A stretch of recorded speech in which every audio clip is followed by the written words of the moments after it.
$3 billion. Donald Trump has been keen to flaunt his big arms deal with Saudi Arabia. But as reports emerged of US-made weapons being used by the Saudi military in attacks on civilians in Yemen, members of Congress expressed their concern and alarm.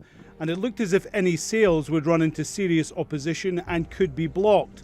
So the State Department declared it an emergency and authorised the sales anyway.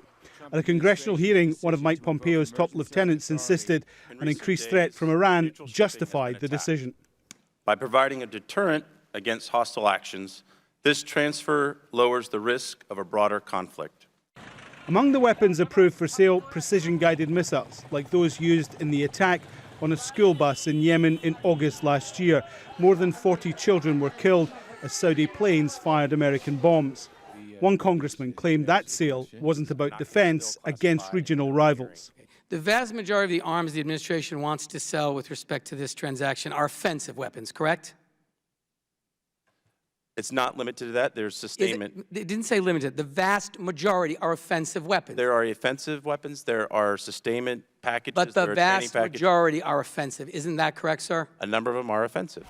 House Republicans were measured in their response to the decision to sidestep Congress, but stopped short of criticising the president for pushing through the sales.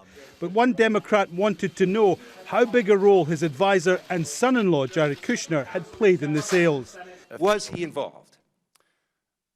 Not in the emergency declaration. No, answer my question. Okay, I am, sir. Evidently, you're not answering the question. How is that a tough question? It's not. This is a man that's in charge of the Middle East peace process. He's got a direct line to the Saudi leadership.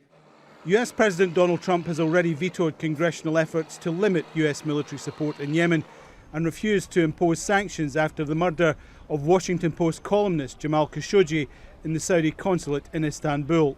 Members of the House are to table 4 so-called resolutions of disappointment to try to stop the deal going ahead. In the Senate next week, they'll consider 22 similar resolutions. It's a sign of the growing cross-party anger at the current state of US-Saudi relations and the ongoing situation in Yemen. But that anger still is unlikely to be enough to stop the sale going ahead. Alan Fisher, Al Jazeera, Washington.